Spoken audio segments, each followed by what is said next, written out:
I can't wait 10 years to get rid of his hat. Oh dear, what can I do? What can I do? If I were king, whispered the Grand Duke Wilfred, I'd chop off his head.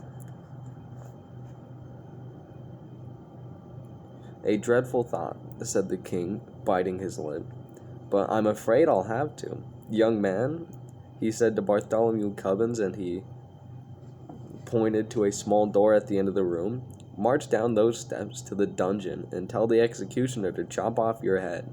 Bartholomew's heart sank into his boots, but he did as the king commanded. I must take off my hat, he said to himself as he started down the long black stairway. This is my last chance. One hat after another he tore from his head. 156, 157, 158. It grew colder and damper. 217, 218, 219. Down, down, down. 231, 232, 233. It seemed to Bartholomew he must be in the very heart of the mountain. Who's there? Said a voice from the blackness. Bartholomew turned a corner and stepped into the dungeon. The executioner was whistling and swinging his axe idly, because at the moment he had nothing to do. In spite of his business, he really seemed to be a very pleasant man. The king says you must chop off my head, said Bartholomew. Oh, I'd hate to, said the executioner, looking at him with a friendly smile. You seem like such a nice boy. Well, the king says you have to, said Bartholomew, so please get it over with. All right, sighed the executioner, but first you've got to take off your hat. Why? Asked Bartholomew. I don't know, said the executioner, but it's one of the rules. I can't execute anyone with his hat on. All right, said Bartholomew, you take it off for me. The executioner leaned across the chopping block and flipped off Bartholomew's hat. What's this? He gasped, blinking through the holes of his mask. As another hat sat on Bartholomew's head, he flipped this one off, then another and another. Fiddlesticks, grunted the executioner, throwing his axe on the floor. I can't execute you at all. And he shook his hands with Bartholomew and sent him back upstairs to the king. The king had been taking a nap on the throne. What are you doing back here? He said to Bartholomew, angry at being awakened. I'm sorry, your majesty, explained Bartholomew. My head can't come off with my hat on. It's against the rules. So it can't? Said the king, leaning back wearily.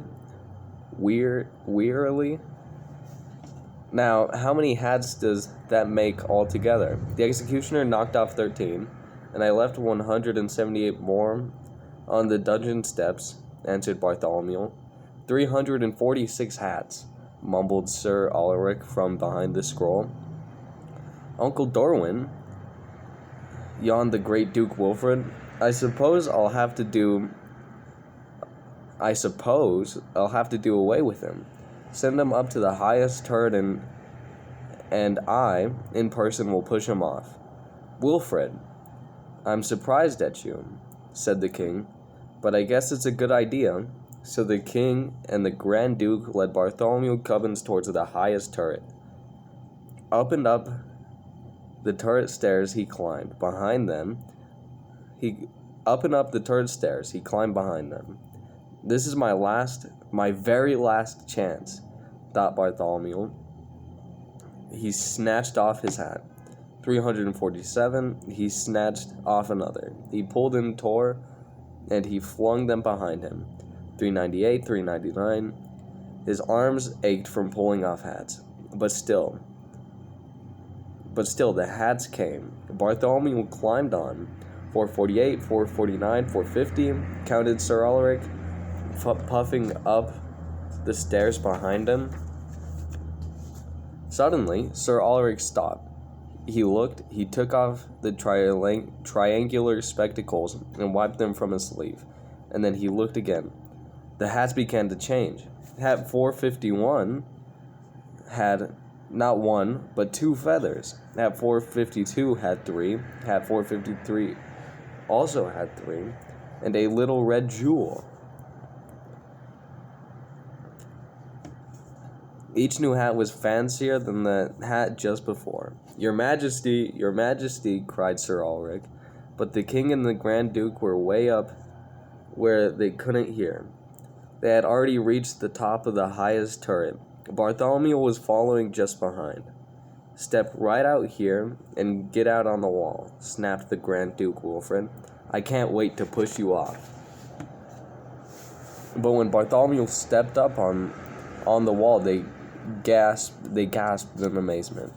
He was wearing the most beautiful hat that had ever been seen in the kingdom of Din. It had a ruby larger than any the king himself had ever owned.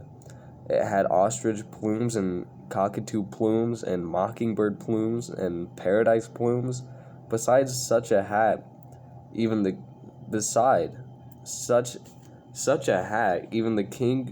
king's crown seemed like nothing.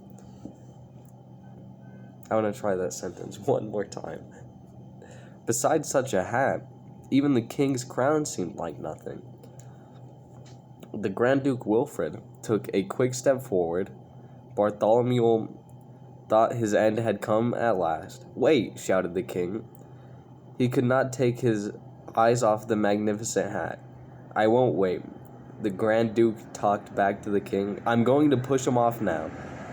That new big hat makes me madder than ever.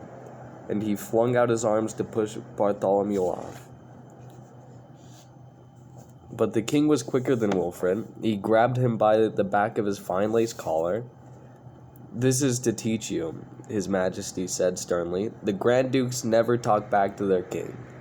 And he turned the Grand Duke Wilfred over his knee and spanked him soundly right on the seat of his royal silk pants.